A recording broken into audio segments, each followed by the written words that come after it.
Buenas tardes, chicos. Bueno, estamos empezando nuestra última sesión donde nos vamos a concentrar en ver un par de cositas de intervalos de confianza para que ustedes, si se encuentren algún tipo de publicación que vean que dice eso, pues puedan tener algunos elementos mínimos. No vamos a poder tener una última sesión de R.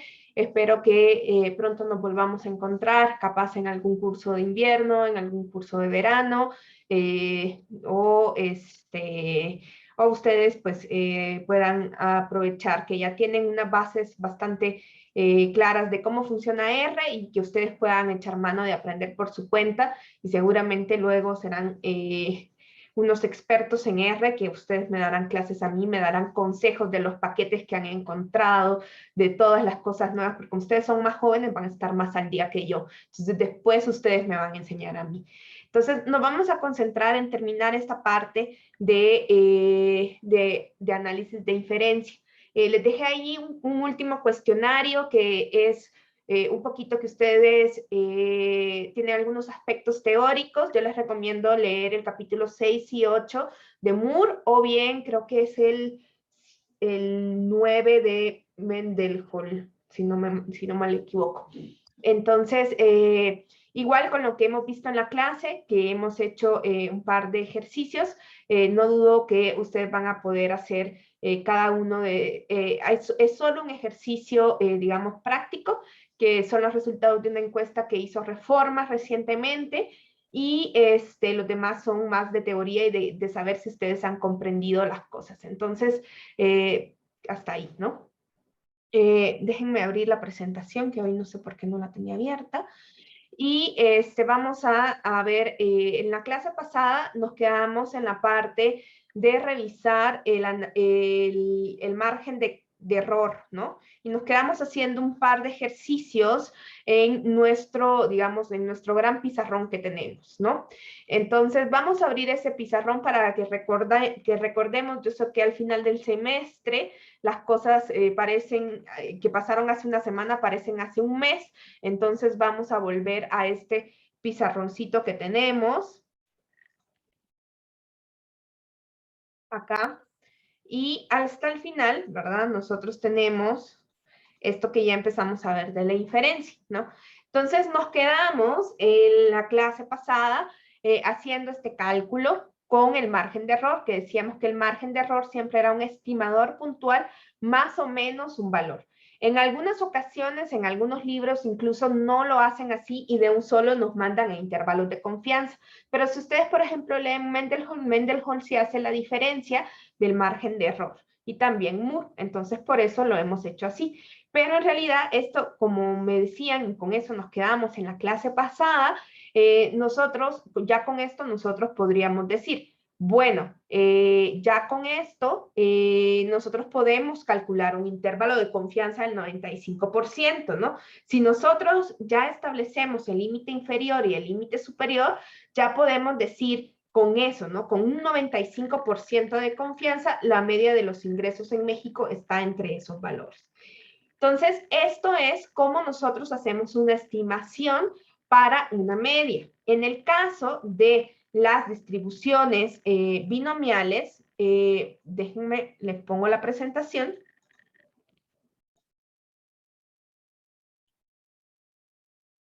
Mala idea tener una presentación de 500 diapositivas. Entonces, en la clase pasada nos quedamos viendo todo, nos quedamos justamente acá, ¿no? Entonces, habíamos dicho que teníamos, en el caso de la media, teníamos esto, ¿no? Y que decíamos que el margen de error nos daba el 5%.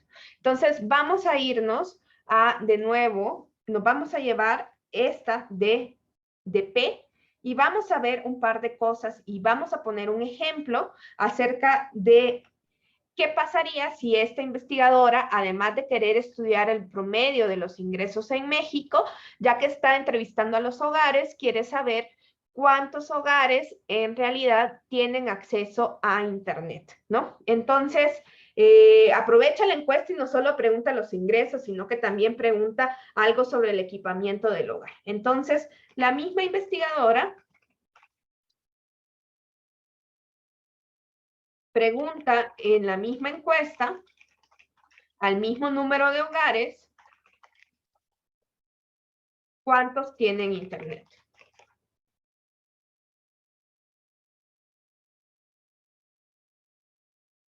Y la reporta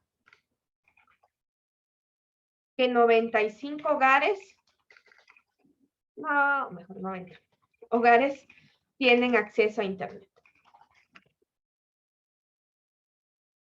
Entonces, para que nosotros cuando estamos trabajando con una población binomial, primero, entonces necesitamos calcular nuestro apegorrito, ¿no? Parece aquí que no me ha dado más información, ¿no? Pero si ustedes se fijan, como ya tenemos la N, ¿no? Si es en la misma encuesta, la N sigue siendo la misma, ¿no? Entonces la N es igual a 120, ¿no? Y en este caso, si ustedes se acuerdan, cuando teníamos poblaciones binomiales, lo que nosotros decíamos, bueno, era X el número de éxitos, ¿no?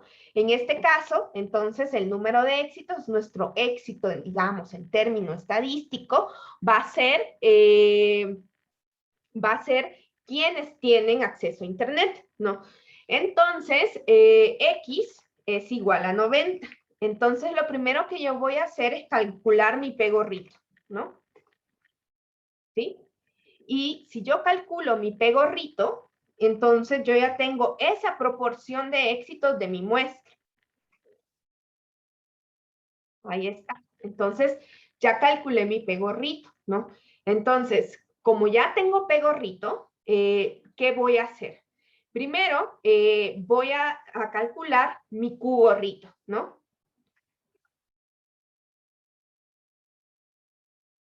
Mi cugorrito va a ser igual, como son probabilidades, son eventos mutuamente excluyentes, y cugorrito es además el complemento de pegorrito, esto va a ser igual a 1 menos esto. Ahí está. Punto 25. Entonces, ya una vez que yo ya tengo esto, pues ya puedo empezar a ver, bueno, en realidad yo ya tengo mi estimador puntual. Me hace falta calcular esta parte del margen de error. La muestra es grande y si nosotros también podríamos verificar las condiciones si NP y NP por Q son iguales o mayores que 0.5. Entonces, 120 por punto 75 es 90, es mayor que 5. Y 120 por 0.25 también es mayor que 5. Entonces, sí estoy cumpliendo con las condiciones para poder aproximar la binomial a una normal y poder hacer mis estimaciones sin ningún problema, ¿no? Entonces, voy a decir, bueno, entonces cumplo estas condiciones, voy a calcular mi margen de error. Reviso en la fórmula los elementos que tengo en ella. Y lo que yo puedo ver es que ya tengo P gorrito, Q gorrito, N, entonces puedo calcular esta parte que le corresponde al error estándar y por definición, porque hace referencia al 5% de error, tenemos el 1.96 que es un valor de Z. Entonces, vamos a sacar ese margen de error.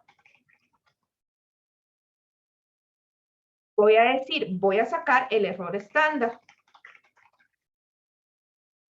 Si ustedes ven este error estándar, entonces está dependiendo de N y de la variabilidad, es decir, de también la desviación estándar, ¿no? Aunque aquí está escrito de diferente manera, ya vimos que en realidad corresponde a lo mismo, ¿no? ¿Por qué? Porque nosotros estamos, ya no estamos trabajando con el número de éxitos, sino con la proporción de éxitos. Entonces, al dividir entre n, recuerden que esa desviación estándar que nosotros teníamos para una población binomial que era igual a la raíz de NP por Q, se queda como la raíz de P por Q, ¿no? Porque lo estamos dividiendo entre ellos. Entonces, vamos a calcular este error estándar. Entonces, lo primero que voy a hacer, para que ustedes lo vean aquí, voy a sacar ese P por Q, la multiplicación, ¿no? Y ahí está, 0.75 por 0.25 va a ser mi numerador. Y eso lo voy a dividir entre 120, ¿sí? Y a esto le voy a sacar raíz, a todo eso. Entonces voy a tener cuidado con mis paréntesis.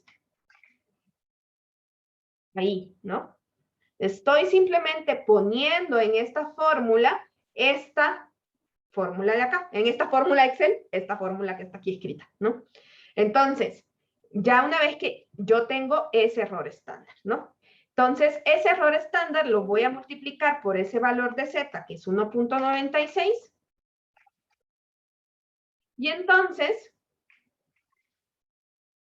voy a tener ya que mi margen es igual a la multiplicación de 1.96 por este valor, ¿sí? 0.07, ¿no? Entonces, yo aquí ya puedo decir, ¿no? Porque ya tengo el valor que le voy a sumar y que le voy a restar. Entonces, ¿dónde está P? La proporción de éxitos en la población, la probabilidad de éxito. Entonces, yo digo que eso está justamente el valor de mi estimación puntual, o sea, 0.75, voy a poner aquí, lo voy a escribir, me voy a traer mi más o menos que ya me había traído yo antes, por 0.07. 0.77. Ahí está. ¿Sí? Entonces, esto sería de esta manera como nosotros haríamos para una proporción. ¿Sí ve? Es una operación bastante similar. Lo que tenemos es siempre un valor de Z, un error estándar. Lo que va a ir cambiando es cómo calculamos los errores estándar, ¿no? El error estándar es algo que vamos a ir estudiando a lo largo de toda la inferencia, ¿no? Si ustedes después quieren tomar otros cursos de estadística o en su maestría, yo creo que ya van a tener las bases necesarias para cualquier curso de maestría. Más o menos en los cursos de maestría, la estadística uno se queda casi en regresión lineal. O sea que tendrían como el 75%. Ahí está. Entonces tenemos esto así, ¿no? Entonces, ahora, ¿qué pasa con los intervalos de confianza? Los intervalos de confianza sí vamos a tener que definir el límite inferior y el límite superior.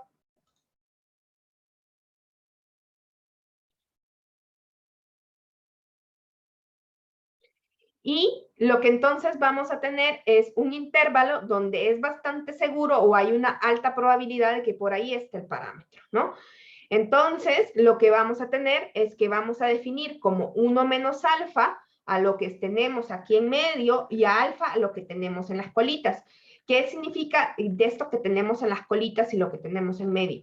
Nosotros sabemos que por el teorema del límite central y por todo lo que ya vimos de las distribuciones muestrales, que nosotros tenemos una sola media de todas las medias que podríamos haber tenido, de todos los intervalos, de todas las muestras posibles, ¿no? Entonces, nosotros tenemos que decir unos valores donde yo sé que sí realmente va a pasar el parámetro, ¿no? Entonces, nosotros vamos a decir que vamos a tener un intervalo de confianza, va a ser igual al estimador, más o menos un valor de Z asociado a alfa medios. ¿Y por qué hablamos de alfa medios? Porque nosotros vamos a decir, porque estamos haciendo lo que se llama un intervalo de confianza bilateral. ¿Qué quiere decir? Que nosotros vamos a dar dos límites, un límite inferior y un límite superior. Existen intervalos de confianza unilaterales donde yo solo doy un valor, pero bueno, esos no los vamos a alcanzar a ver, pero si ustedes quieren, en Mendelhall lo explican muy bien, en Moore no está, pero en Mendelhall sí. Entonces, por el momento no los vamos a ver, pero por eso se llaman bilaterales. Entonces, yo digo, a ver, si yo me imagino la distribución de todas mis muestras, yo sé que tengo una X barra, ¿no? Entonces, bueno, porque nosotros sabemos que esto se distribuye como una normal, yo digo, las chances de que yo tenga un X barra, pues están como por aquí, ¿no? O sea, la lógica de la campana de Gauss es que todo está girando y la mayor parte de las observaciones se concentran alrededor de ese gran parámetro que es la media de todas las medias, que nosotros sabemos que es igual a la media poblacional. Entonces, bueno, las chances de que yo esté aquí, ¿verdad? O esté aquí, ¿no? O sea, esos son las que nosotros estamos midiendo, ¿no? O sea, si yo digo un intervalo que está entre estos valores, pues tengo estos chancecitos de que, híjole, justamente me tocó la media que proviene de la muestra que está de este lado. O sea, eso existe, no podemos no controlarlo. Podemos controlarlo en el sentido que podemos darle un número y yo puedo decir con precisión de que, mire, me puedo equivocar el 5% de las veces, ¿no? Entonces yo digo, tengo el 95% de confianza de que el parámetro pasa por estos valores, ¿no? Entonces, eso es lo que nosotros hacemos con los intervalos de confianza. Ahora, en la práctica, y que me robé de internet esto, es que nosotros tenemos un intervalo de confianza que hoy vamos a asociar al 100% por 1 menos alfa. Por ejemplo, un intervalo de confianza al 95%, diríamos que 100 por 1 menos 0.05. Entonces, lo que significa que alfa vale 0.05. Y cuando nosotros vayamos tanto a buscar en Excel o que vayamos a nuestras calculadoras en línea, vamos a usar estos valores de alfa y de alfa medios justamente para encontrar esos valores de zeta, ¿no? De tal manera que a nosotros, por ejemplo, ¿no? Si nosotros tenemos aquí en las colitas un punto 1, que en realidad es igual a 2 veces 0.05, entonces alfa medios es 0.05. El que más hemos usado nosotros es este de acá, no, el 1.96. Eso significa que tengo dos colitas de 0.025.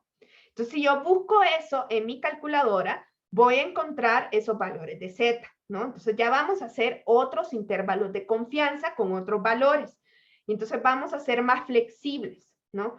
Y en la medida en que nosotros ya dijimos que aumentamos, o sea, si ustedes ven claramente, si yo voy disminuyendo ese alfa, que ese alfa es como mis errores, ¿no? Y entre más disminuya alfa, más aumenta mi confianza, ¿no?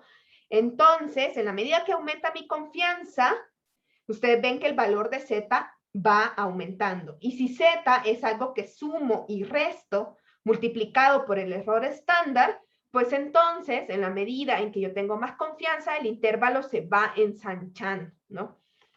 Entonces, en la práctica, bueno, nosotros sabemos que si tuviéramos un número elevado, infinito, sucesivo, si tuviéramos todas las muestras aleatorias sucesivas de una población, ¿no? Cuando nosotros estamos hablando de un 95% de confianza, diríamos que el 95% de esos intervalos van a contener el verdadero valor de nuestro parámetro, en este caso, como lo estamos diciendo de manera general, de teta. Ahora, en la práctica, digamos que no van a encontrar paper alguno, documentación alguno, donde les digan, no, bueno, es que si tomamos todo un número de muestras aleatorias, en la práctica, sobre todo en ciencias sociales, nosotros pues sabemos que se ha tomado una muestra aleatoria y que hemos calculado un solo intervalo de confianza. Entonces, si nosotros quisiéramos hablar de probabilidad, tendríamos que interpretarlo así. Por tanto, nosotros nos vamos a quedar como con una interpretación bastante sencilla del intervalo de confianza y nos vamos a basar en la confianza, ¿no? Entonces, el intervalo contiene el parámetro con una confianza de tanto, no con probabilidad, ¿sí? Si ustedes quieren decir y hablar de las probabilidades, tendrían que interpretarlo de esta manera. Pero en la práctica, pues como no hemos sacado todas las muestras posibles, ni todos los intervalos posibles, entonces nos vamos a quedar únicamente con el concepto de confianza, ¿no? Entonces, vamos a irnos acá. Vamos a, mejor, en lugar de ese ejemplo que tenía yo ahí, vamos a seguir con este, ¿no? Ahora supongamos que con estos mismos valores, hoy lo que queremos hacer es calcular un intervalo de confianza al 99%. Entonces, calcule, o ya no pido calcule con un margen de error, sino que calcule el intervalo de confianza de los ingresos de los hogares a un 95%. Digo, 99, porque le quiero cambiar, ¿no? Ok, entonces igual me voy a copiar los datos, porque están un poco lejitos de donde estamos.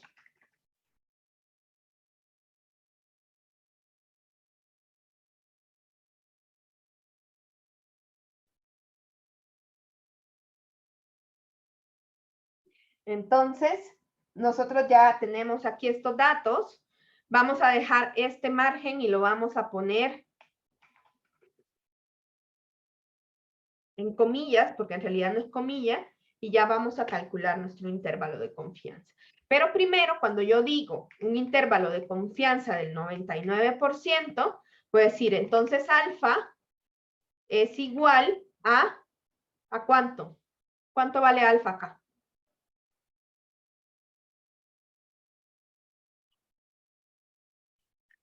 No.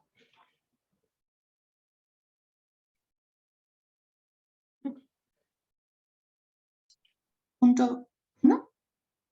Punto 1, sí.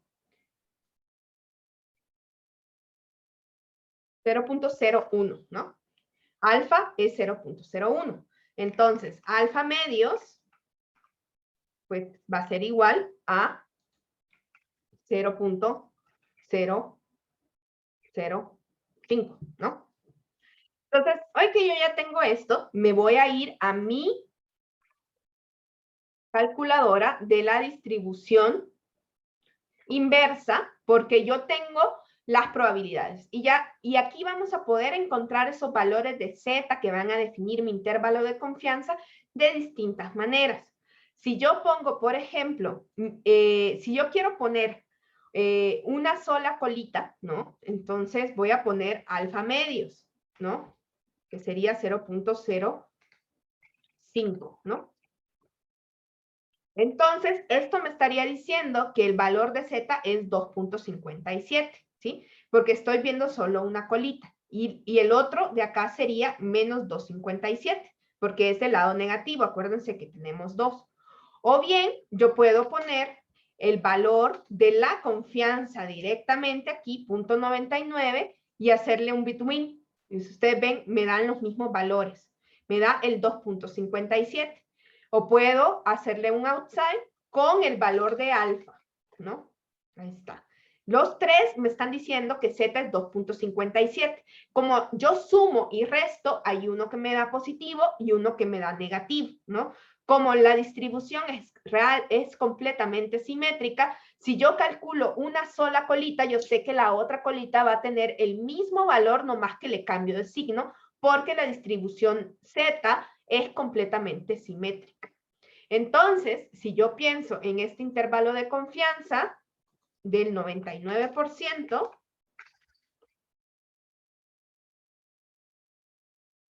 me lo voy a llevar. Si ustedes quieren, me lo llevo para nuestra pizarra, para que ustedes lo vean aquí claramente.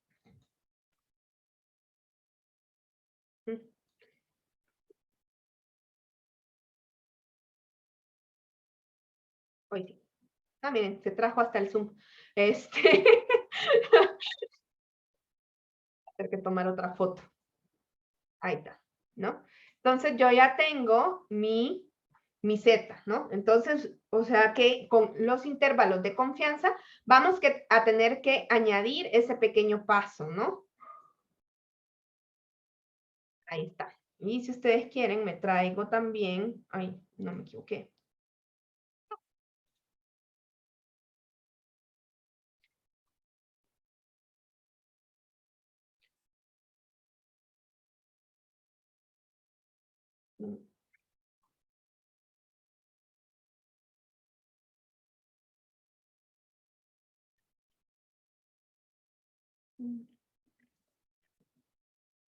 Me quería traer para ponerle aquí, que esto era alfa y el otro era 1 menos alfa y que tenía alfa medios, pero no me deja. ¿Por qué no me deja, muchachos?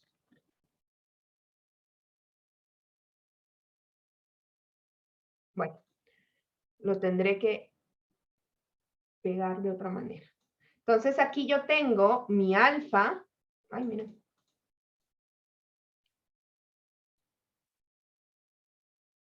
Tengo aquí en lo gris, es 1 menos alfa, ¿no?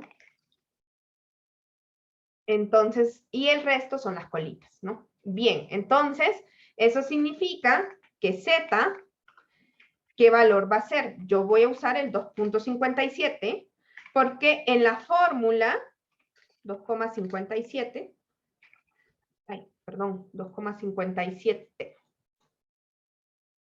es lo que me da aquí, ¿no? 2,576.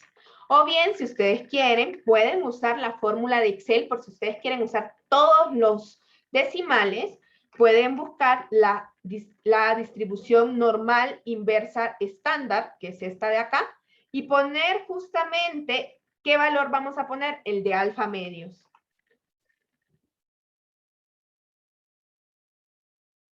Y van a ver que nos va a dar básicamente lo mismo si le pongo la coma porque se me olvida. Ahí está. Aquí nomás que me dio en negativo porque le puse el primero, porque en Excel siempre nos va a dar acumulando de izquierda a derecha, ¿no? O bien yo le puedo poner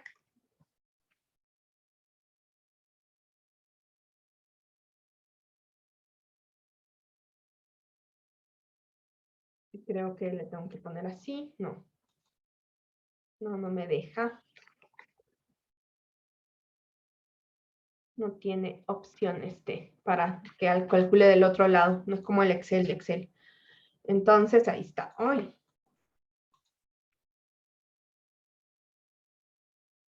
Entonces, una vez que ya tengo esto, voy a calcular el error estándar. Pero eso ya lo teníamos, ¿no? A ver, el error estándar no va a cambiar. O sea, si nosotros le cambiamos el nivel de confianza a nuestra estimación, no cambia el error estándar. ¿Por qué? Porque el error estándar depende de la desviación estándar y de la raíz de n, y eso no ha cambiado. Entonces, nuestro error estándar sigue siendo el mismo, ¿no? Nomás que hoy lo vamos a separar. Error estándar. Esta fórmula no cambia, sigue siendo S entre la raíz de n. Entonces tenemos S entre raíz de n. Ahí está. Entonces ya yo ya tengo casi todos los elementos para calcular tanto mi límite inferior como mi límite inferior de mi intervalo, ¿no? Yo ya tengo casi todo.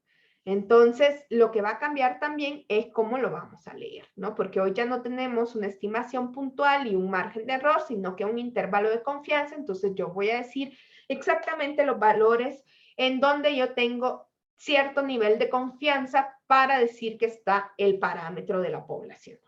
Entonces, el error estándar es desviación estándar entre la raíz de n, ¿no? Entonces, y para que no se les olvide, me traigo la formulita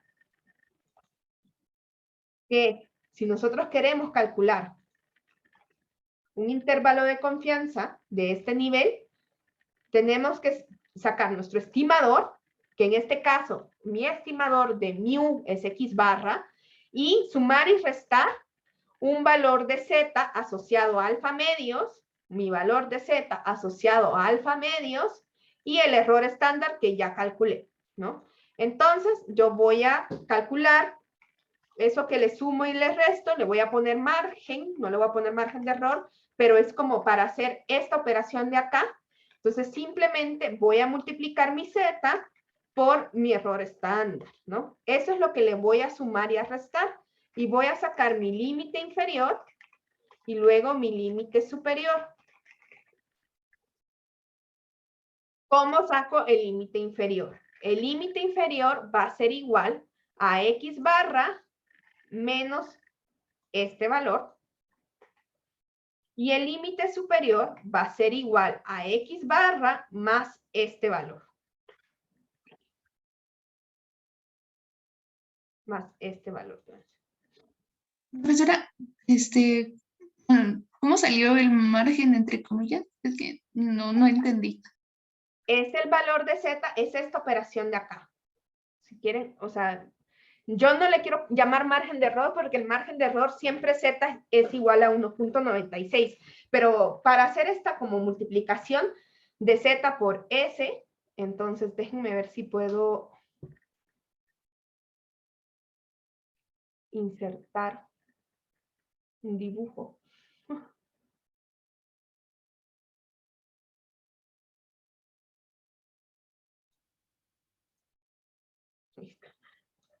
No, porque me lo dio así.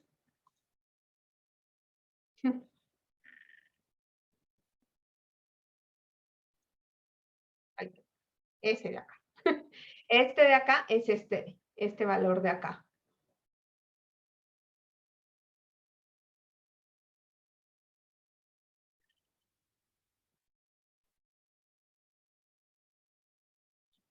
Yo solo quiero dibujar.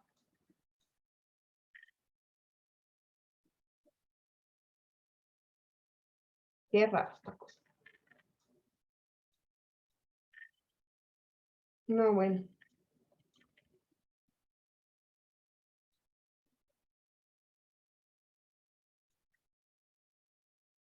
No me sale la flechita, pero quería ponerle que ese era este de acá. Este es este de acá, ¿no?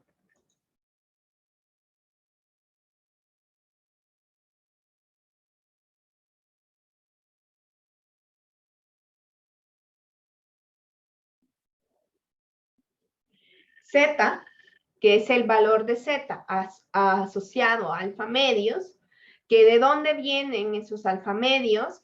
Acuérdense que alfa es lo que me le falta la confianza para llegar a 100 y lo dejo en proporción, ¿sí? En muchas de estas cosas, cuando estamos interpretando, podemos usar el porcentaje, pero no cuando estamos haciendo los cálculos. Se me olvidó mencionarles que cuando ustedes están aquí sacando P y P por Q, a lo mejor pueden ustedes tener como la sensación de decir, bueno, ocupo en porcentaje. No les va a dar igual si ustedes meten los valores aquí en porcentaje. Tienen que meterlos en proporción. Es decir, no 50%, sino 0.5, ¿no? Ahí les dejo eso. Entonces, a ver, revisemos esto que hicimos de nuevo. ¿Cuál era el problema que teníamos? Tenemos una muestra de 120 hogares, tenemos una X barra de 6,000, es decir, tenemos ya nuestro estimador de mu, que es X barra, es 6,000. Tenemos nuestra desviación estándar de 2,000 pesos y nuestro tamaño de la muestra de 120 hogares, ¿no? Entonces, nosotros lo que tenemos es un valor de Z, ¿sí? Ese valor de Z, ¿de dónde salió? No fuimos a la calculadora acá y dijimos, estamos sacando el 99% de confianza. Eso significa que voy a meter en esta calculadora una probabilidad de 0.99, ¿sí? ¿Sí? No vayan a meter aquí pensando que aquí en la calculadora van a poder obtener el intervalo de confianza, porque ahí en ningún lado ustedes tienen el tamaño de la muestra. Así que no lo vayan a utilizar para hacer intervalos de confianza, que ya me ha pasado que quieren meter aquí la media y la desviación estándar. Entonces me fui a la calculadora y dije, bueno, puse 99 acá y vimos que también podía haber puesto una sola colita o la colita en ambos lados. Y ahí yo obtuve mi valor de Z. También, si yo quiero usar Excel, puedo utilizar la fórmula de la normal estándar inversa, poniendo el valor de alfa medios, ¿no? Y me va a dar siempre la primera colita, porque esta función siempre está acumulando de izquierda a derecha. Casi todas las funciones, tanto en Excel como en R, predeterminadamente van a acumular de izquierda a derecha. Entonces, por eso me da ese valor. Desde menos infinito hasta este valor es justamente 0.05 de probabilidad. Esta colita que ustedes ven, blanquita, ahí está acumulado 0.05% de probabilidad. Entonces, la fórmula del intervalo de confianza es el estimador, que es X barra, más o menos el valor de Z asociado a alfa medios, que es 2.57, más el error estándar. ¿Cuál es el error estándar? Este de aquí, chiquitito, que ya lo conocemos, que lo dijimos que era S entre la raíz de N, ¿no? Entonces, nosotros lo tenemos de esta manera. Y ya una vez entonces, yo estoy haciendo aquí esta operación, lo voy a poner si ustedes quieren, operación del círculo, lo voy a poner para que quede más claro.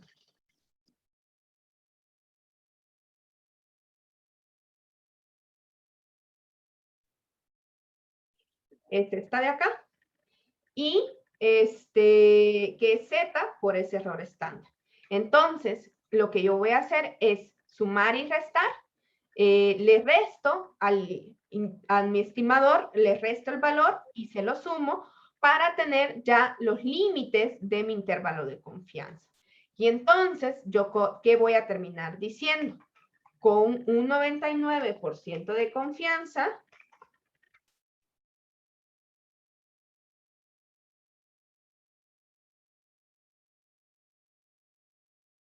el promedio de los ingresos en México, pensemos que está trabajando México, o si quieren en la población, para que ustedes vean que es más general, está entre 5,229 pesos y 6,470 pesos. Le quité los centavos para que no fuera tan largo. ¿Sí? Y así ya lo puedo decir. Y miren ustedes entonces, también lo puedo escribir de esta manera. Ahí se me... Ya no me dio tontía.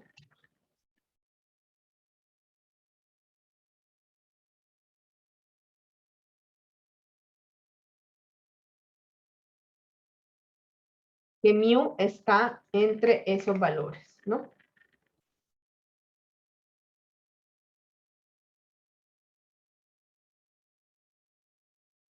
Ahí está mu. Mu, con un 99% de confianza, está entre esos valores, ¿no? A lo mejor, ¿no? A lo mejor yo estoy allá en el otro, pero o sea, no vamos a tener certezas, ¿no? Quien les dijo que la estadística, que las ciencias duras, que lo cuantitativo era para tener certezas, no tenemos certezas. Lo más que hacemos es tratar de medir esas certezas, pero aún así ni para eso tenemos certeza. Entonces, ahí tenemos, ¿no? Si ustedes se fijan, aquí hicimos el 99% de confianza y aquí habíamos hecho el 95% de confianza. Noten cómo este intervalo es más chiquito porque dice, bueno, puede estar entre 5,600 y 6,300. Y aquí es 5,500 y 6,400. O sea que es un intervalo más amplio, ¿no? Como tengo más confianza, el intervalo es más amplio, ¿no? Voy a lanzar una encuesta para ver si esto quedó claro.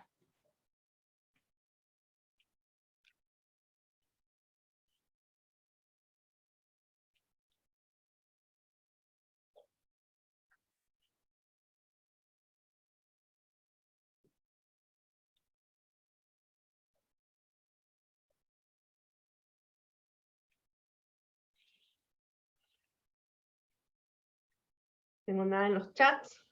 Bien.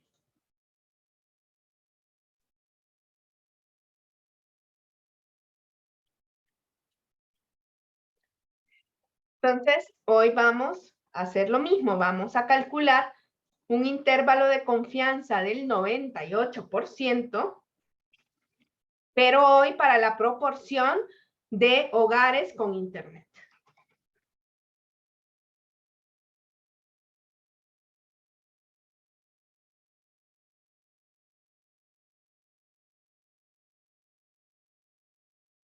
Voy a traer los mismos datos.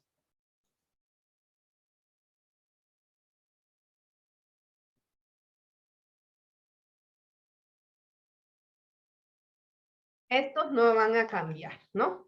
Mi P gorrito, mi Q gorrito no han cambiado.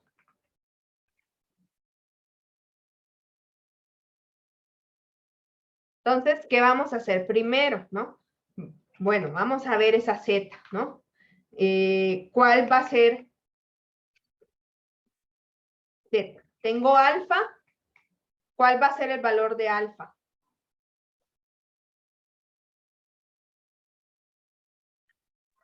202.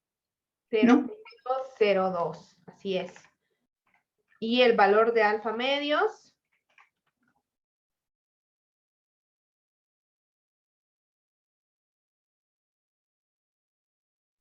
Ah, 0, no, exactamente. falta un Entonces, 0. no, Falta un 0, ¿no? no. Ah, no, sí, está bien. Perdón. Entonces, de nuevo, nos podemos ir acá a nuestra calculadora inversa y decir, bueno, quiero el 98%. Y si ustedes ven, pues, este es un valor más chiquito, porque ya nuestras colitas son más grandes, ¿no? Llegan más para acá. Entonces, ahí está, 2.326. O bien, puedo poner el valor de mi alfa medios y poner above o below. Ahí está el 2.326, ¿no? O poner en outside el alfa completo. Ahí está. Entonces, ya cuando hemos decidido que sí, pues me lo llevo para allá para que no quede duda de lo que hice. Hice más chiquito porque bien dramático, bien grande. Y entonces aquí tengo mi Z, o bien acuérdense que me puedo ir con la distribución normal inversa y pongo el 0 puntos, el alfa, ¿no? 0, alfa medios. Y me va a dar, le puse un 1 de más, miren, ahí está, menos 2.32, ¿no? Y podría yo pedirle también el otro, que va a ser igual a 1 menos 0.0. Ahí están mis zetas, ¿no?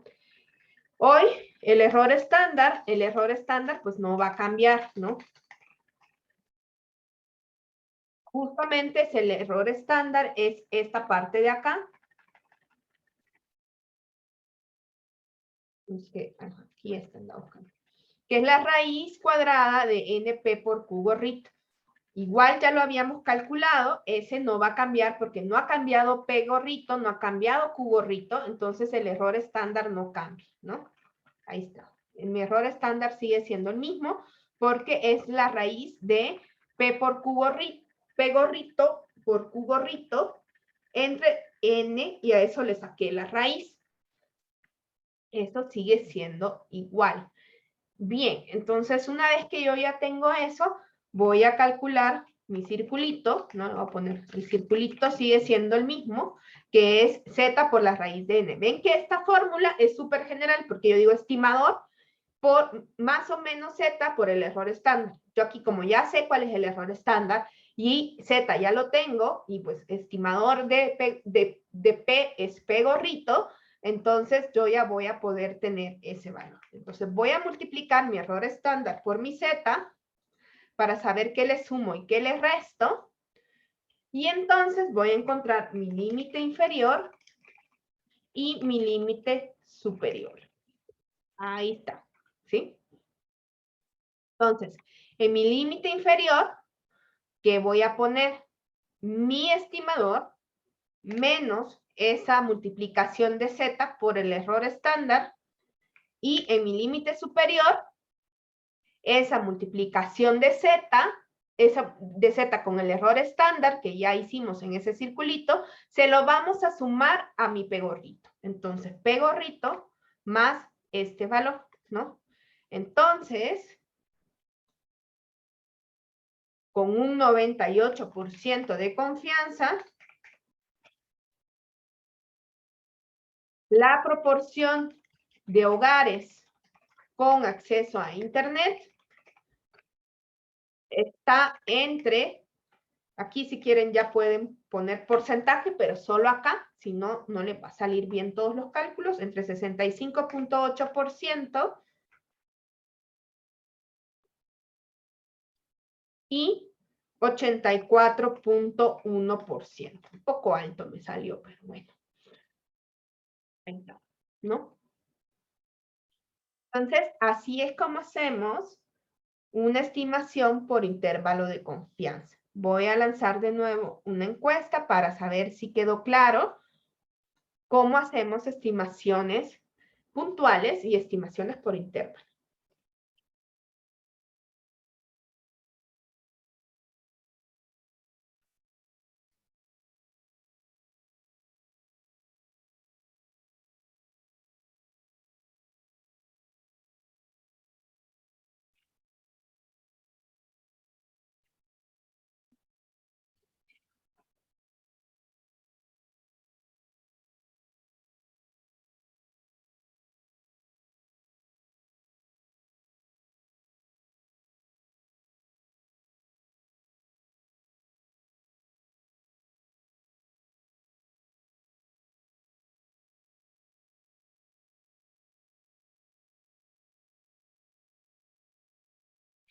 Bien.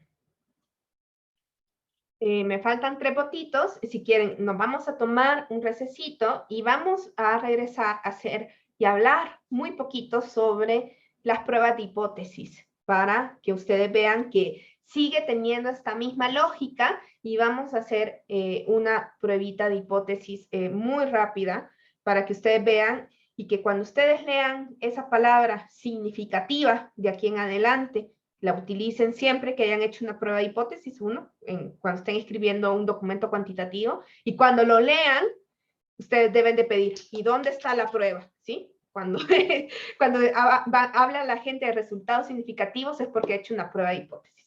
Listo, entonces nos tomamos un recesito y regresamos al ratito. Bueno, vamos a continuar.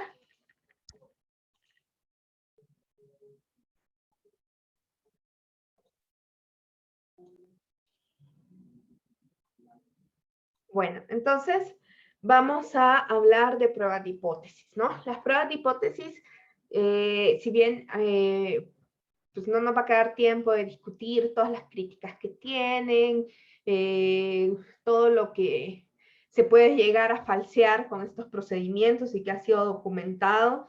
También hay en la parte académica hay malas prácticas que tienen que ver con falsear los resultados de las pruebas de hipótesis de una manera bastante escondida, pero lo hacen.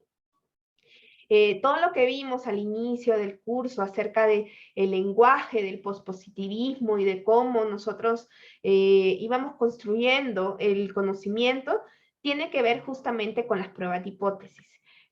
Nosotros lo que tenemos es que vamos a partir sobre una situación que vamos a considerar como cierta y nosotros lo que vamos a hacer es buscar evidencia para decir, bueno, eso no es cierto, ¿no? O para decir, bueno, eso sí es cierto, ¿no? Entonces, ¿qué es lo que vamos a hacer nosotros? Pues bueno, primero, hacer pruebas de hipótesis es una cosa que después se vuelve súper cotidiana y por eso a mí siempre me gusta poner esta cita de Conrad Lorenz, el de la curva de Lorenz, no es cualquier señor, que todos los días nos estiramos, tomamos cafecito y rechazamos una prueba de hipótesis, ¿no? Es algo que nos mantiene jóvenes, sanos y lozanos y guapos a todos los cuantitativos, no, no es cierto. Bueno, quizás un poquito sí. Entonces, ¿en qué consiste la prueba de hipótesis? Pues piensen justamente en los tribunales, o bueno, tal como, o quizás, bueno, al menos como lo muestran en las series, ¿no? Que agarran y entonces detienen a alguien y le dice, bueno, casi que ni hablen porque todo lo que diga será usado en su contra y partimos del hecho de que se asume que la persona es inocente. Bueno, esto en las series, ya sabemos que los sistemas de justicia en nuestros países, quizás este ejemplo no sea tan bueno, pero en teoría se asume que las personas son inocentes. ¿Cuál es el papel del fiscal? Bueno, reunir información para convencer al jurado para que rechace hipótesis de inocencia. Si no hay suficiente evidencia, pues tendrían que sacar a la persona, ¿no? No pueden meter a alguien a la cárcel sin evidencia que rechace la inocencia, ¿no? Entonces, al partir de que hay una información sobre la inocencia, que pueda rechazar la inocencia, nosotros podemos afirmar la culpabilidad, ¿no? Entonces, así es como nosotros trabajamos, ¿no? Y lo que vamos a hacer, digamos, en términos prácticos, es decir, bueno, sí, por ejemplo, piensen en, y retomando el ejemplo que vamos a hacer en un par de minutos, piensen que alguien le quiere decir a la investigadora que hizo esta encuesta, que fue y que sacó el promedio de 6,000 pesos, y alguien le dice, no, en México se gana 7,000 pesos. Entonces, oiga, pero yo acabo de decir, yo aquí tengo mi información de que se ganan 6,000 pesos. Entonces, no, 7,000 pesos. Entonces, uno respira profundamente, ¿no? Y dice, ok, está bien, tienes razón. Partamos del hecho de que tengas razón. Entonces, si tú tienes razón y la media es de 7,000 pesos, ¿no? El que yo haya obtenido este promedio con 1,000 pesos de diferencia en lo que estás diciendo, eso, ¿sabes qué? Tiene una probabilidad de cierto valor, ¿no? Entonces, si ese valor es muy chiquito, yo le puedo decir, oiga, mire, con lo que yo estoy diciendo, con lo que yo obtuve, con lo que yo hice, ¿no? La probabilidad de que si es cierto que la media poblacional vale 7,000, esa distancia yo la puedo medir en términos de errores estándar, ¿no? Y decir, si estoy muy alejado, ¿no? Las chances, y entonces voy a estar en una colita y voy a decir, bueno, los chances de que usted tenga razón y que yo haya obtenido este valor es de 0.0001. Así que yo creo, ¿sabe qué? Que usted se equivocó, ¿no? Porque el que yo haya tenido estos resultados, pues mire, de 1 en 1,000,000, esta probabilidad es muy bajita, ¿no? Eso es lo que hacemos con la prueba de hipótesis. Entonces le decimos a la gente, así ecuánimamente, está bien, tiene razón, pero la probabilidad de que usted tenga razón y yo tenga estos datos, o con mi evidencia, con mi muestra, con mis resultados bien hechos, ¿no? Es de tanto, ¿no? Entonces ahí nosotros podemos poner un caso y decir, como fiscales, decir, oigan, aquí está esta evidencia. Pues allá ustedes, si piensan que 0.001 es una probabilidad muy grande, pero bueno, ¿cuál es como el criterio para decir una probabilidad es chiquita, una probabilidad es grande? Normalmente eso viene dado por el nivel de significancia que vamos a llamar, que ustedes ya lo conocen, que solo le habíamos puesto un nombre en letra griega, pero no sabíamos qué significaba, y es alfa, ¿no? Alfa es nuestro nivel de significancia. Eso nos está diciendo el nivel de significancia, alfa se va a convertir en el error que yo puedo cometer, ¿no? Y entonces yo digo, bueno, si mi alfa es de tal valor, voy a decir, bueno, mis resultados son si mi probabilidad es muy chiquita y es más chiquita que ese valor de alfa que yo me he puesto como límite, entonces voy a decir, bueno, entonces yo tengo evidencia para decir, señor, no es cierto que en México se ganan 7,000 pesos. Yo ya fui a campo, traje esta encuesta, no es cierto, ¿no? Entonces, lo que vamos a hacer es que vamos a hacer una suposición elaborada sobre uno o más parámetros de una o más poblaciones, porque hay hipótesis, por ejemplo, para diferencia de medias, para diferencia de proporciones, podemos hacer para diferencia de un grupo de medias, un montón de cosas que no alcanzamos a ver, pero que ya ustedes leyendo probablemente entiendan un poquito más. Y usando la información muestral verificamos si esa suposición sobre los parámetros estudiados es correcta, ¿no? Esa hipótesis que nosotros damos por cierta es la que llamamos la hipótesis nula, y esa siempre va a estar escrita con igualdad, ¿no? Por otro lado, tenemos que entonces vamos a tener una decisión que nos va a llevar a poder concluir. ¿Qué decisión vamos a hacer si se rechaza o no se rechaza la hipótesis nula? Nunca vamos a decir se acepta, ¿no? Porque si ustedes después leen un poquito, alfa es considerado un tipo de error, pero hay otro tipo de error que no podemos controlar. Entonces, como no podemos controlar ese otro tipo de error que se llama beta, hay un error tipo 1 y un error tipo 2.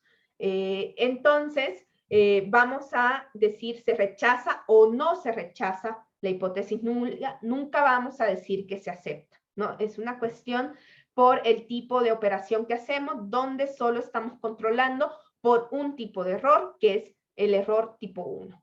Entonces, por eso ustedes no, si ustedes ven que alguien dice se acepta, bye, tache, no se dice así.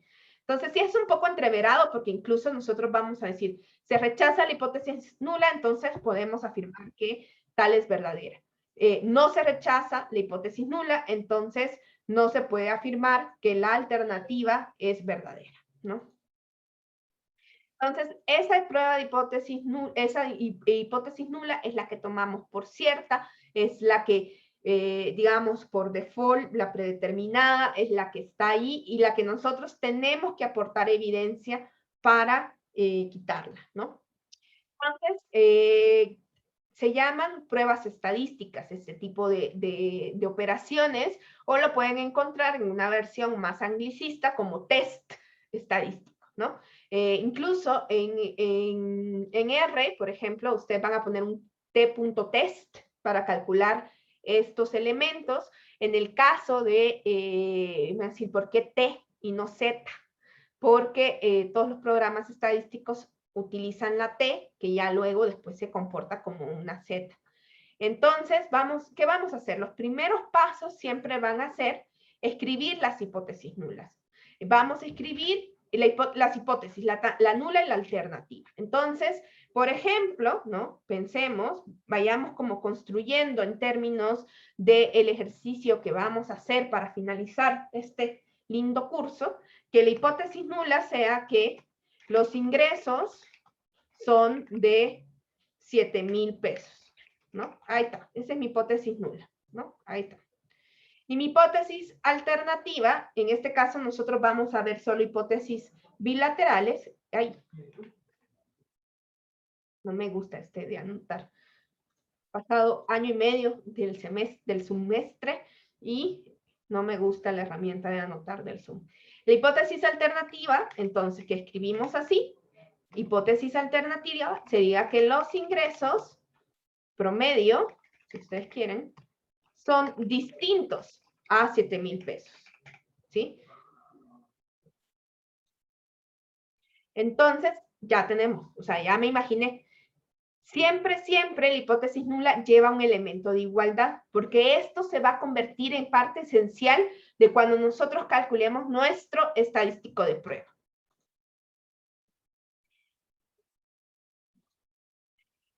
Finalmente, nosotros vamos a tener un estadístico de prueba. Un estadístico de prueba es exactamente un valor que va a estar asociado a una distribución de probabilidad y que por tanto a mí me va a permitir tener una regla de rechazo con respecto a la hipótesis nula. Porque hagan de cuenta que el estadístico de prueba me mide a cuántas desviaciones estándar está mi valor calculado del valor que estoy diciendo que es verdadero o del valor objetivo o del valor que yo quiero refutar, ¿no? Entonces, ese estadístico de prueba me lo mide de esa manera. Con el estadístico de prueba, yo voy a poder hacer dos cosas. Voy a poder, o uno, calcular la probabilidad asociada a ese estadístico de prueba, es decir, que yo voy a decir, bueno, es lo que yo está diciendo, mire, la probabilidad de que lo que usted dice es cierto y que yo he obtenido esta media es de tanto. Entonces, eso es el valor que he obtenido o un valor más grande, es el valor P. Y este valor P lo voy a comparar contra un alfa que puede estar predeterminado, que puedo yo ir calculando en términos de mi significancia, ¿no? El alfa más común es del 0.05, que era el que usamos en el margen de error, el que usamos en el intervalo de confianza del 95%. Si nuestro valor P es más chiquito del 0.005, normalmente vamos a rechazar esa hipótesis nula. Ya podemos después tener, a lo mejor me sale un valor P muy chiquitito, yo puedo hacer hasta más, decir, mire, con un nivel de 0.0001 estoy rechazando su hipótesis. O bien, ¿se acuerdan que nosotros calculábamos nuestros valores asociados a los alfa medios? Entonces yo puedo calcular, imaginarme regiones de rechazo y ver si mi estadístico de prueba cae en esas regiones de rechazo. Entonces, a partir de esos dos elementos que podemos hacer uno o el otro, o si quieren los dos, pero tienen que darle lo mismo, es que vamos a tener la conclusión de rechazar o no rechazar y por tanto poder afirmar o no poder afirmar nuestra hipótesis alternativa. Ese nivel de significancia alfa, hoy ya le tenemos nombre, se llama nivel de significancia y lo consideramos el riesgo máximo tolerable que deseamos de cometer un error. Que si ustedes ven, lo traíamos ahí, decíamos, a lo mejor tengo el intervalo de confianza del 5% que no pasa por ahí, ¿no? Entonces, por lo general, el valor que podemos asumir de alfa va a ser 0.05 o 0.001, ¿no? Veamos, vamos a tomar el caso, porque vamos a hacer solo un ejemplo para que ustedes vean cómo se hace, y luego que ustedes se queden de esta clase de que si hay un valor P muy chiquito, están rechazando una hipótesis nula, y lo que necesitan saber es cuál era esa hipótesis nula y cuál es la hipótesis alternativa. Porque los paquetes estadísticos hoy calculan muy fácilmente los valores P, ¿no? Entonces, si tenemos una muestra aleatoria grande, con una población, con una media poblacional y una desviación estándar, y bien, nosotros, ya sea que conocemos sigma o que podamos aproximar a sigma a S, vamos a hacer una hipótesis bilateral, donde vamos a asumir que mu tiene un valor específico, que en este caso serían los 7,000 pesos, y la alternativa que es distinto a los 7,000 pesos, ¿no? Si ustedes ven las pruebas de hipótesis, siempre las estoy escribiendo en términos de los parámetros. Las pruebas de hipótesis siempre se escriben en términos de los parámetros, porque estamos afirmando cosas de la población, entonces las tenemos que escribir siempre en términos de los parámetros. Entonces, ¿cuál va a ser nuestro estadístico de prueba? Yo quiero ver esa distancia, ¿no? Entonces voy a tener mi estimador, o sea, el que yo dije, los 6,000 pesos, menos los 7,000 pesos que el señor dice, y lo divido entre los errores estándar. Como no tengo sigma, voy a usar este, ¿no? Entonces, yo lo que estoy diciendo es que voy a trasladar esa distancia de mu a, con X barra, lo voy a trasladar en términos de desviaciones estándar. Y se acuerdan que casi como desde el inicio de la clase hemos estado pensando qué significa estar a 3 desviaciones estándar de la media, 3 desviaciones, o sea, porque ya tenemos tan claro que si esa distancia es muy grande, Z, si mide más de 3 hacia la izquierda o hacia la derecha, sabemos que son valores atípicos, raros, entonces que van a estar asociados a valores poco probables. Entonces, si Z es muy grande, tanto en términos positivos o en términos negativos, es muy probable que sea distinto a ese valor de mu, ¿no? Entonces, vamos a calcular este estadístico de Z y luego vamos a poder ver si hacemos el valor P o con las zonas de rechazo, ¿no? Entonces, si la hipótesis nula es cierta, ¿no? El valor de X barra seguramente va a estar cerquita de mu, de ese valor de mu que me están diciendo. Y Z va a estar cercano a 0, ¿no? Si la hipótesis nula es falsa, pues Z va a estar en algún lado. Cuando yo hablo de regiones de rechazo, es porque yo, antes de hacer mis cálculos, muy probablemente digo, bueno, quiero un nivel de significancia de 0.05, ¿no? Entonces, ¿qué voy a hacer yo? Bueno, como estoy asumiendo que ese valor de mu, los 7,000 pesos, van a estar como por ahí, ¿no? Ahí está. Porque él está diciendo que esto es lo verdadero. Yo tengo mi distribución muestral, ¿no? Entonces yo digo, ahí está la media de todas las medias, que es igual a mu. Entonces estarían ahí, ¿no? Entonces, mi valor de 6,000 va a estar en algún lado, de por acá a la izquierda, porque es menor que 7,000. Y si cae en una zona de rechazo, yo voy a decir rechazo la hipótesis nula, está muy lejos, ¿no?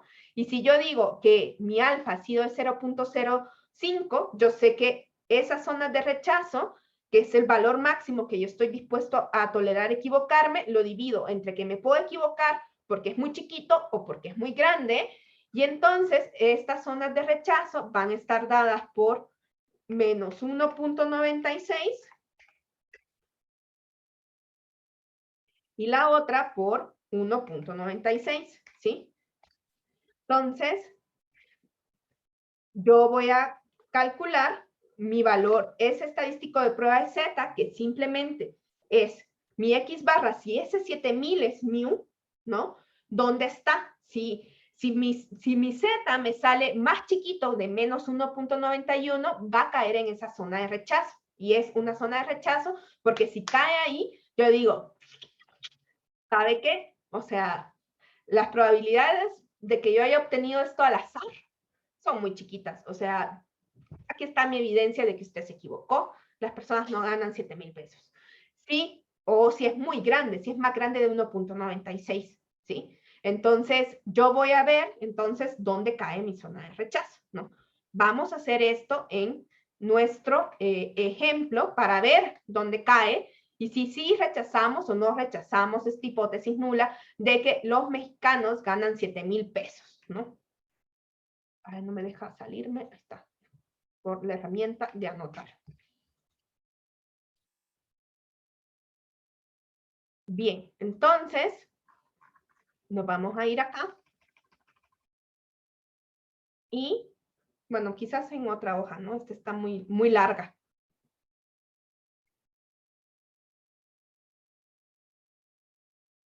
Y lo que sí me va a traer son los numeritos.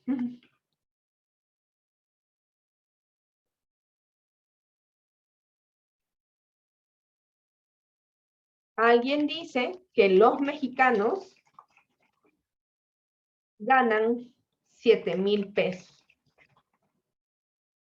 ¿Puede la investigadora refutar esta afirmación? Bien. Entonces, ¿qué tenemos que hacer? Calcular nuestro Z que teníamos acá.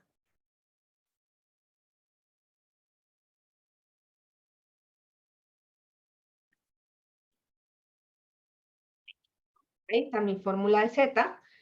Me voy a traer también los datitos de la otra.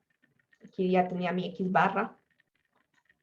Hoy Z es un estadístico de Z, ¿no? ¿Sí? No es un valor que nosotros encontramos en la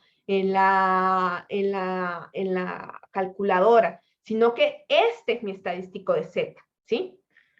Ya, vamos a tener varios tipos de Zetas. Hay un Z que se llama Z crítico, que podrías, y el Z o Z de tablas, que es los Zetas que vienen de las colitas contra yo voy a calcular este Z. Este Z a veces ustedes lo van a encontrar con un apellido que se llama Z calculado, porque es literalmente el que calculamos. Entonces, no es el que sacamos a partir de un nivel de significancia, no es el que sacamos, sino este de acá es el Z calculado. Si ustedes quieren ponerle de apellido calculado, ¿no?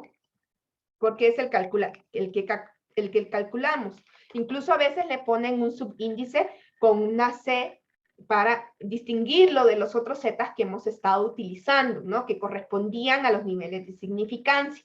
Por eso a veces es muy claro decir Z de alfa medios, entonces yo sé que es el Z de significancia o el Z calculado. Entonces, con estos valores nosotros ya podemos calcular nuestro Z calculado. Z calculado, le voy a poner aquí. ¿Sí? Si ustedes ven, ya tengo X barra y tengo mu. Pero vamos a primero a poner mi hipótesis nula y mi hipótesis alternativa, que como las puse, pero las puse en la presentación. Entonces, por acá tenía mi mu. Ahí está. Mi mu igual a mu sub 0, que será 7,000. Esa es mi hipótesis nula. Y mi hipótesis alternativa va a ser el desigual. Espérense, voy a buscar acá mi código de desigual. Si alguien lo ve antes que yo, me avisa. Aquí está el igual. Desigual.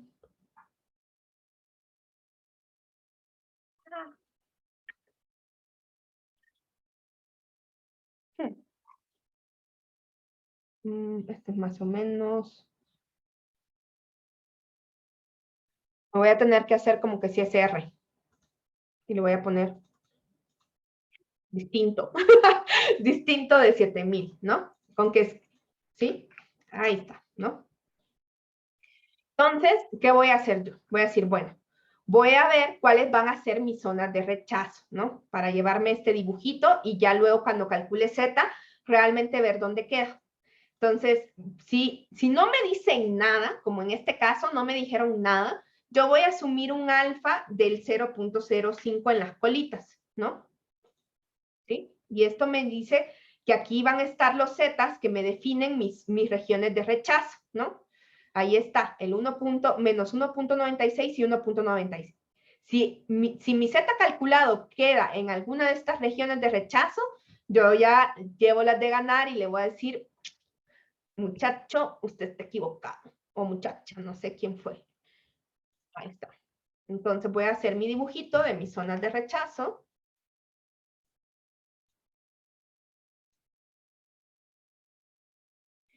Y voy a hacer mi z calculada. Que va a ser igual a la diferencia de x barra, va a ser igual a 6000 menos 7000, esa distancia, o yo la voy a medir en términos de errores estándar, ¿no? Entonces, por acá tenía el error estándar, lo vamos a calcular acá, que es igual a S entre la raíz de N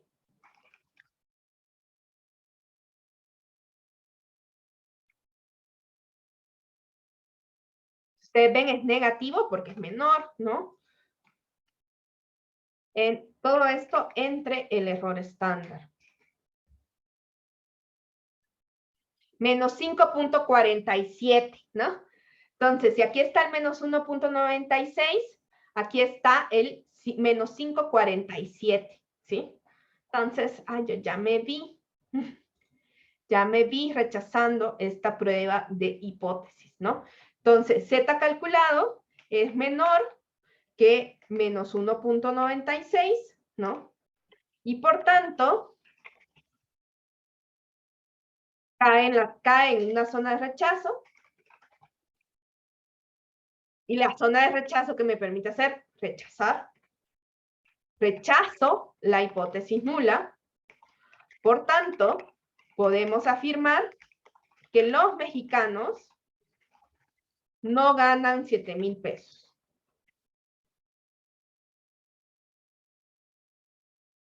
Si ustedes ven como que las pruebas de hipótesis son bien específicas porque nos permiten tomar decisiones sobre ciertos valores en particular, ¿no? Todo el análisis estadístico cada vez se está moviendo más hacia intervalos de confianza y por eso yo le pongo un poquito más de atención a eso y que conceptualmente entendamos el teorema del límite central, porque aquí ya no tenemos un intervalo, solo yo ya digo con esto de que, bueno, no ganan 7,000 pesos y ya. O sea, entonces es otro tipo de hacer inferencia, ¿no? A ver, voy a lanzar una encuestita para ver si esto quedó claro.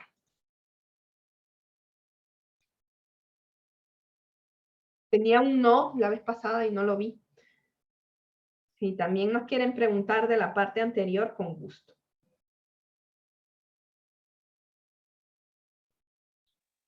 Una pregunta de aquí. Lo de alfa, ¿cómo o en qué momento sabemos su valor en este ejercicio? Yo lo que decía es que si alfa, y por aquí me lo llevo, que lo encontré por acá. ¿Dónde está mi alfa?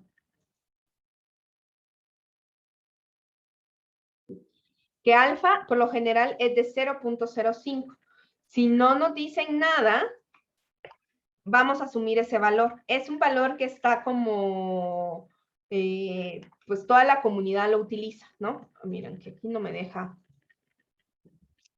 No me deja agarrar ahí. Tengo que escribir la palabra alfa, ¿sí? Y el alfa lo puse aquí para determinar mis dos zonas de rechazo.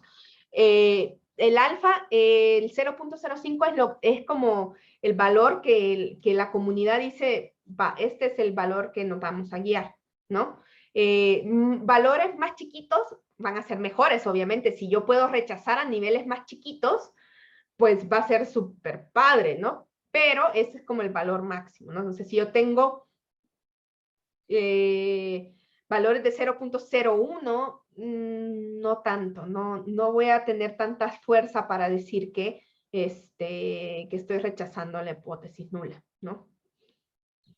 Entonces siempre, o sea, si no tenemos el valor, va a estar entre, no, se va a arrojar lo de 1.96. Sí, o sea, si no te dicen qué alfa usar, Sí, tienes que asumir este. vale, gracias.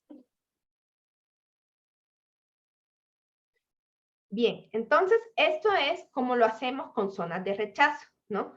La otra opción, y que hoy en día es muy fácil, es con el valor P, ¿no? El valor P, aquí lo único es que nosotros vamos a decir que, bueno, así como nosotros podemos rechazar a este nivel, podríamos rechazarlo también en la otra colita. Entonces, este Z sigue siendo un valor de Z, ¿no? Y entonces, al ser un valor de Z, me está asociando a la probabilidad.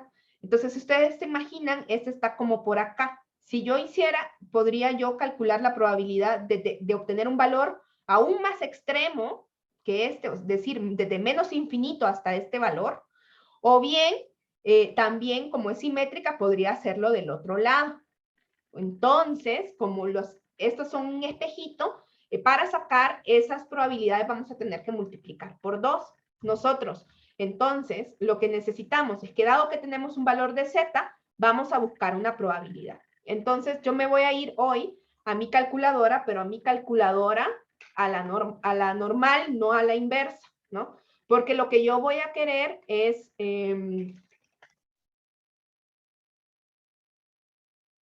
justamente, voy a ponerles esto acá, por ahí tengo otro no, si también nos quieren preguntar otra cosa, nos avisan. Entonces en esta yo voy a poner el valor de menos 5, ¿cuánto me salió? Menos 5,47, ¿no? Menos 5,47. Y, ay, no, aquí. Perdón. Menos 5,47. El below, ¿sí?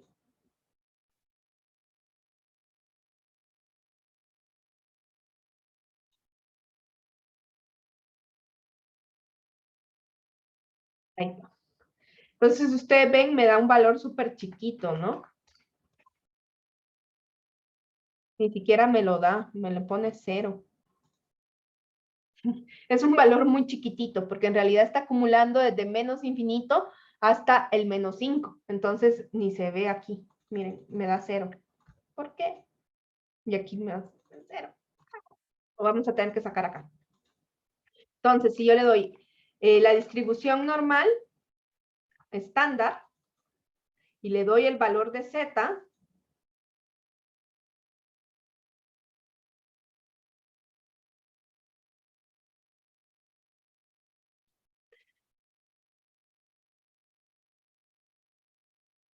es un valor muy, muy chiquito, ¿no?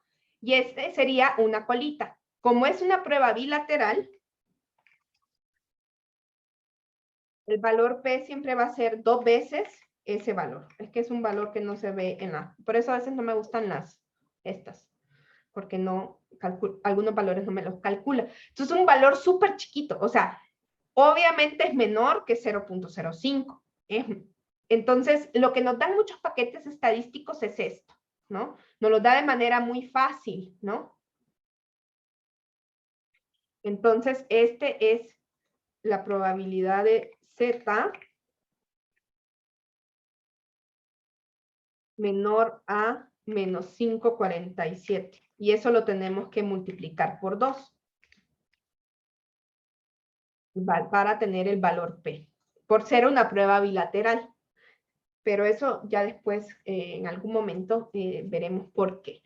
Entonces, este valor, entonces yo lo tengo que comparar contra alfa, este valor es menor que 0.05.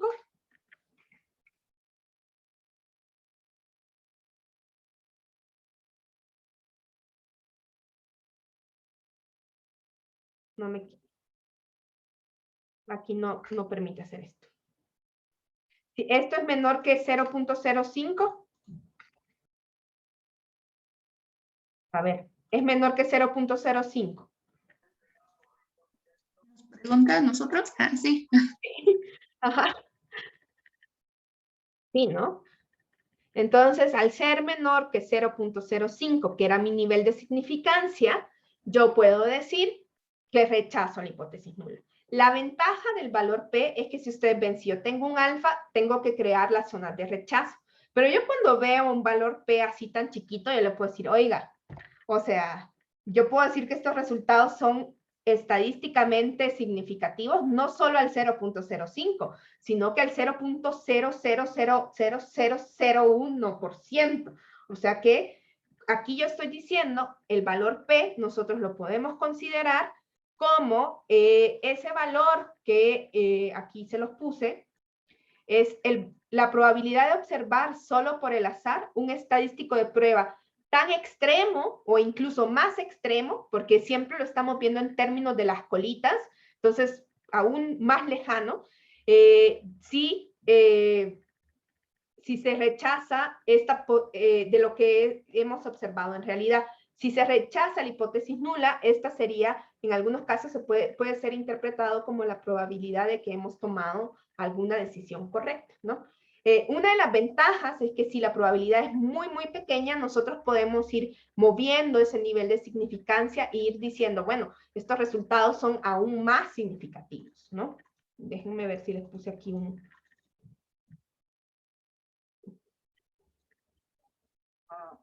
Ahí está.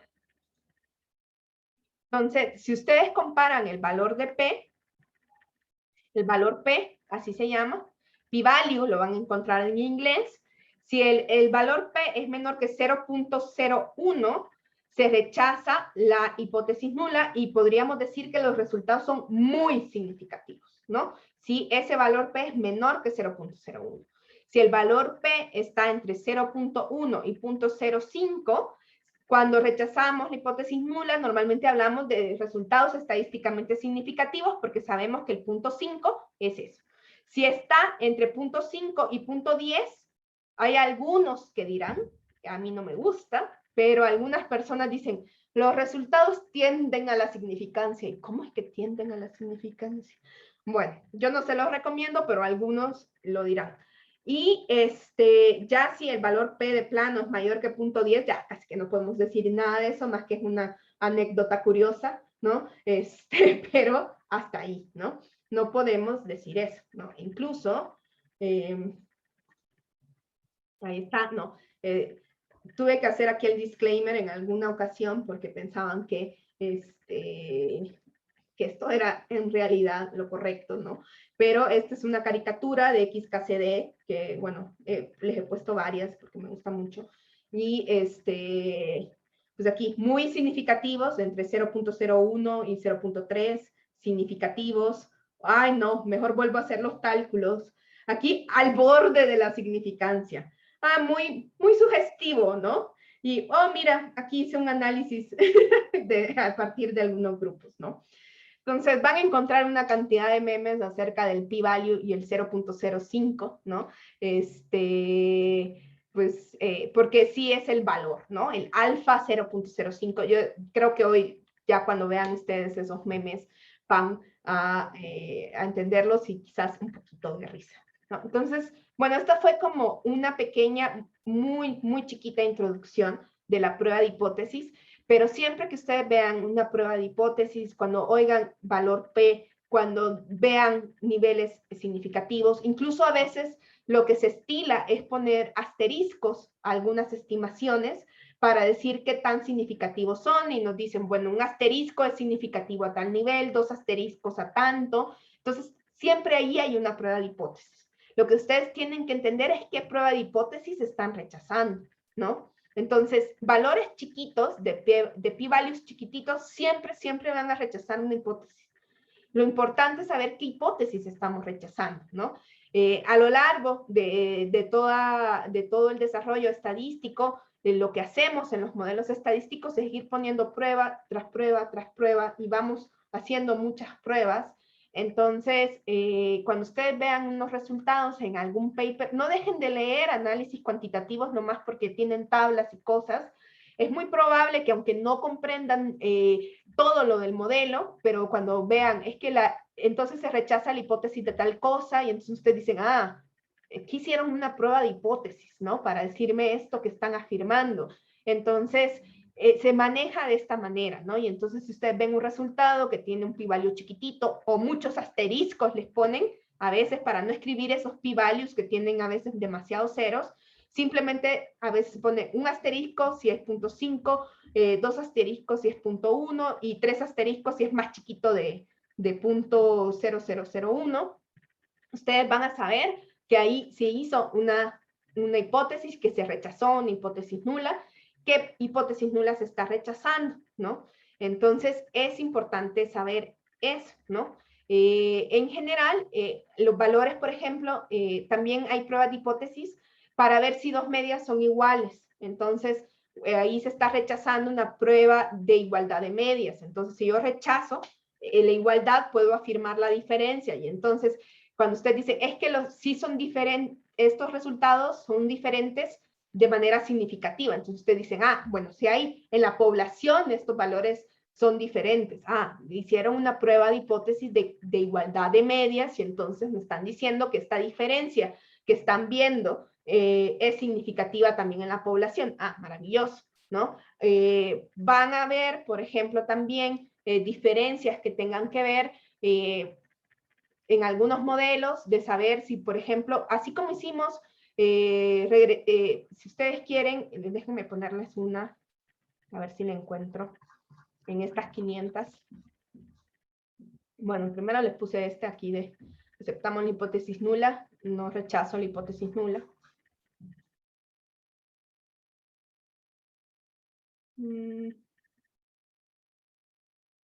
No, entonces déjenme ver si en la otra clase, que tengo una lámina, que no es porque la haya hecho yo, pero creo que está padre, sobre cómo hacemos inferencia y qué distribuciones usamos y qué cosas podemos hacer, que es esta de acá. Entonces, si ustedes piensan, lo que va a ir cambiando a lo largo de la inferencia va a ser, bueno, vamos a tener un parámetro del que estamos diciendo algo, del que vamos a hacer un intervalo de confianza o del que vamos a hacer una prueba de hipótesis y vamos a tener estimadores. Para cuando ustedes vayan a trabajar medias y diferencia de medias, van a utilizar la distribución Z, van a ver un parámetro Z, un estadístico de Z, o un estadístico T cuando tengan muestras chiquitas que no la vimos, pero se parece muchísimo. Y, por ejemplo, también van a tener una prueba de hipótesis para la correlación, ¿sí? Ustedes esa correlación que encontramos para la población, vamos a querer saber si en la población también se mantiene o no. Y entonces, por ejemplo, ¿qué valor a mí me gustaría realmente comprobar en términos de la correlación que fuera estadística, o sea, que sea distinta de cero, ¿no? Entonces, muchas veces la prueba de hipótesis que hacemos con respecto a la correlación es que sea distinta de cero. Cuando nosotros teníamos una recta, teníamos los coeficientes, ¿no? Entonces, vamos a tener pruebas de hipótesis para ver si esos coeficientes se mantienen en la población y así sucesivamente vamos a ir haciendo pruebas de hipótesis. Entonces, cuando ustedes vean un modelo estadístico, va a haber diferentes pruebas que quieren ver esta relación. Entonces, no se asusten, ¿no? No se asusten. Yo lo único que quiero es que después de esta clase sigan aprendiendo un poquito más de cuantitativo, que no dejen de leer, pero que además tengan como también mirada crítica a lo que también está haciendo la gente, porque además se está produciendo un montón de cosas en ciencia política en términos cuantitativos y no puede ser que ustedes simplemente digan, ay, no voy a leer esa literatura porque pues tiene números ahí y hacen pruebas de hipótesis y hacen cosas raras y no sé eso que significa que me pongan límite inferior, límite superior. No, sino que ustedes tengan las herramientas mínimas para que ustedes también puedan abrirse a toda esa literatura, aunque sea para criticarla, ¿no? Capaz que ustedes dicen, no, eso no. no me gusta, ¿no? Pero ¿cómo van a decir que no les gusta o que están en desacuerdo con lo que dice alguien si no entendieron lo que hicieron, ¿no? Entonces, eso era como el gran objetivo de esta clase. Y bueno, chicos, si alguien no tiene alguna duda, pues daríamos por terminada la sesión. ¿Sí, Luis? Bueno, yo tengo una duda, pero es con respecto a la tarea que se subió el día de hoy sobre... se me olvidó. Inferencia. Inferencia, ajá. Em, la parte en la que se nos explica, bueno, que nos mandan a una liga del Reforma, Sí. la liga habla sobre AMLO. El texto que está ahí en el ejercicio habla sobre las mujeres y el trabajo y nos pide sobre el estrés. Sí, sí, no, es el de las mujeres. A ver, es que Reforma, blogs, encuesta. Ahorita la cambio, no te preocupes, porque sí había un videíto. Es que luego cambio, era miren, el que quería que vieran. Gracias por avisar, sí, ahí está. Vale, gracias. Igual, o sea, el video no dice algo muy diferente al texto, que tampoco es demasiado largo. Ahorita lo cambio, no se preocupen. Y, a ver.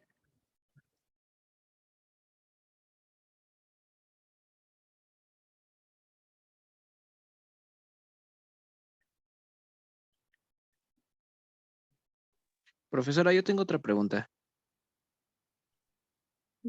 Es que ahí tienen, a raíz de la pandemia diría que se siente y dice porcentaje, sí, de estrés, es según como las imágenes. Sí, díganme. Bueno, subiendo ya todas las actividades al Classroom, ¿sería como acreditación para la materia aquí con usted, para nuestras calificaciones? Sí. Sí, vale, gracias. Sí, y no hay más. Asistencia vale el 10%. Hay una diferencia entre controles y guías, pero tampoco es mucha. Y ya. Con eso está porque no vamos a hacer el trabajo final, entonces lo demás se divide entre todas, porque no alcanzamos a hacer el trabajo final. Necesitábamos como muchas más sesiones para que realmente pudiéramos trabajar en equipo, porque no todos tienen acceso a computadora, entonces era como para equilibrar el trabajo en equipo, de que, bueno, que al menos uno en la tuviera y que además echaran la mano y además también ejercieran la solidaridad. Así que sí, no, solamente con eso y ya. Gracias. Y déjenme ponerle... Participar, ¿no? ¿Qué? ¿O ya no? ¿Qué? Que creo que Ricardo Gutiérrez quería participar. Sí, dinos. Sí, bueno, igual iba a preguntar sobre eso, sobre la evaluación, pero bueno, la actividad que acaba de subir está fechada para el 25 de julio. Sí. Sí, ¿nosotros recibiríamos nuestra calificación después de eso o...? Sí, yo puedo subir notas hasta el 6 de agosto. Ok, gracias. Sí. Porque también, pues para darles chance que se organicen con las otras materias que les están pidiendo las cosas antes de vacaciones, y entonces, bueno, no es para quitarle las vacaciones. Si ustedes quieren entregar algo y terminar la próxima semana, pues terminan la próxima semana.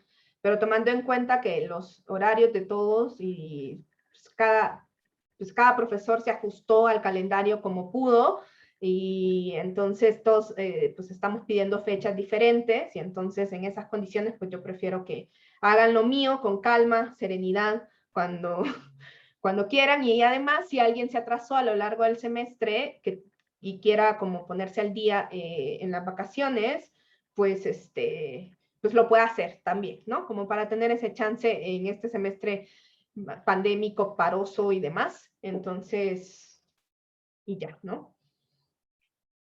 Y ¿qué les iba a decir?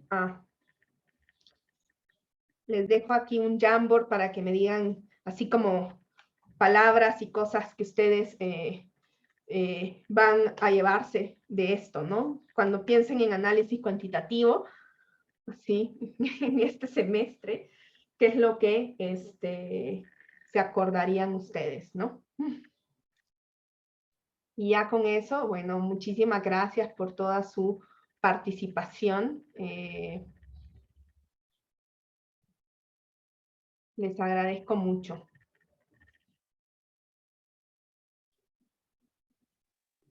Gracias, profesora, Sí, por tomarse el tiempo de tratar de explicarnos una materia tan difícil en línea. Sí, ha sido un reto. Hoy nos tocará seguramente el reto de movernos a lo híbrido. Pero bueno, mientras del otro lado quieran aprender, de este lado se hace lo que se puede. Sí, también agradecimientos a Manuel y a Eugenio, siempre muy atentos con ustedes. Sin duda no sería posible dar esta materia sin tan buenos profes que me echan la mano como equipo, ¿no? Así, a ver qué se les ocurre a ustedes. Dicen así como de análisis cuantitativo, ¿qué pienso? Prueba de hipótesis, cualquier cosa, ¿no?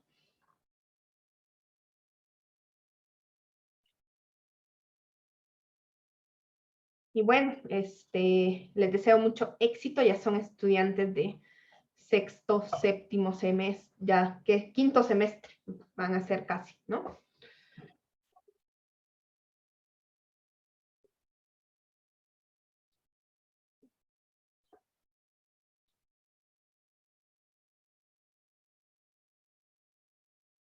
Y ya, bueno, si ustedes necesitan irse a sus clases de las 5, pues yo aquí ya me quedo viendo el Jamboard un ratito, voy a dejar de grabar.